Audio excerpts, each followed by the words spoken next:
Le désert du Sahara, vaste et impitoyable, fut le berceau improbable de la dynastie almoravide.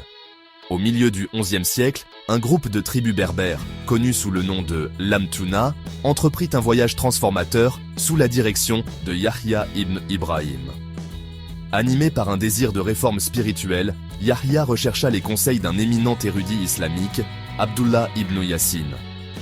Les enseignements d'Ibn Yassin résonnèrent profondément chez les Lamtouna, les inspirant à embrasser une interprétation plus stricte de l'islam. Cette nouvelle ferveur religieuse, associée à leurs formidables compétences de survie dans le désert, les transforma en une force redoutable.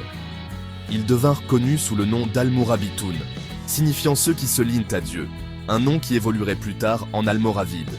Sous la direction d'Ibn Yassin, les Almoravides établirent un ribat, un monastère fortifié, sur une île du fleuve Sénégal. Cet avant-poste isolé servit de base à leur puissance naissante, attirant de nouvelles recrues et consolidant leurs forces.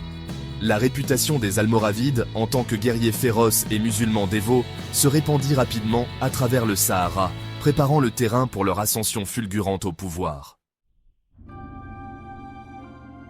L'irruption des Almoravides, du cœur du désert, sur la scène de l'histoire nord-africaine, fut rapide et percutante. Menés par Yahya ibn Umar, successeur d'Ibn Yassin, ils prirent le contrôle du carrefour commercial crucial de Sijil Massa en 1054. Cette victoire marqua un tournant, leur fournissant des richesses et un tremplin stratégique pour étendre leur influence. De Sijil Massa, les Almoravides, désormais sous le commandement du brillant stratège militaire Abu Bakr ibn Umar, balayèrent le Maghreb comme un vent du désert. Ils soumirent les tribus berbères rivales et défièrent les royaumes taïfa fragmentés qui avaient émergé après l'effondrement du autrefois puissant califat de Cordoue. Le succès des Almoravides provenait non seulement de leur prouesse militaire, mais aussi de leur message d'unité religieuse et de réforme, qui résonnait auprès de beaucoup dans la région. L'une des batailles les plus décisives de la conquête du Maghreb par les Almoravides fut la bataille de Tabfarilla en 1086. Opposés aux forces de la puissante dynastie Hammadide, les Almoravides, dirigés par Youssouf ibn Tashfin, remportèrent une victoire éclatante. Ce triomphe consolida leur contrôle sur une grande partie du Maghreb occidental, ouvrant la voie à leur entrée en Al-Andalus, la péninsule ibérique sous domination musulmane. L'expansion almoravide en Al-Andalus marqua un tournant dans l'histoire de la péninsule ibérique. Appelés par les rois taïfa affaiblis, qui faisaient de face à la menace croissante de la Reconquista chrétienne, les Almoravides traversèrent le détroit de Gibraltar en 1086. Menés par Youssouf ibn Tashfin, ils affrontèrent les forces combinées du roi chrétien Alphonse VI de Castille et Léon à la bataille de Sagrajas, également connue sous le nom de bataille de Zalaka.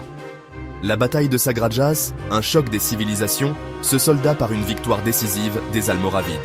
La défaite d'Alphonse VI envoya une onde de choc à travers l'Europe chrétienne, stoppant l'élan de la Reconquista et établissant fermement la domination almoravide sur Al-Andalus.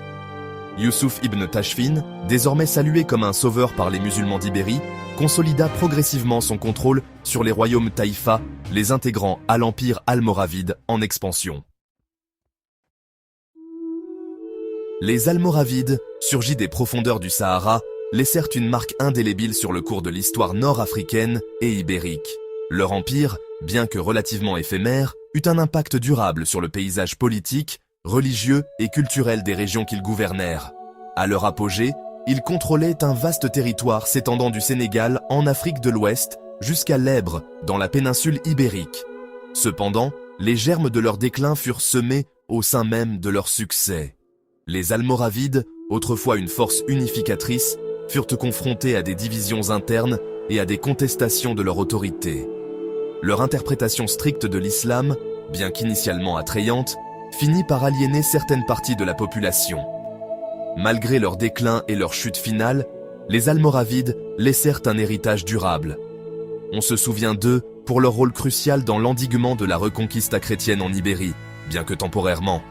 Leur règne vit également un essor de l'art, de l'architecture et de l'érudition islamique dans les villes sous leur contrôle, telles que Marrakech, leur capitale impériale.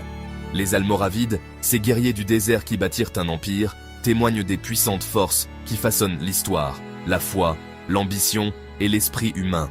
Leur histoire continue de fasciner et d'inspirer, résonnant à travers les âges, comme un témoignage de leur ascension remarquable et de leur impact durable.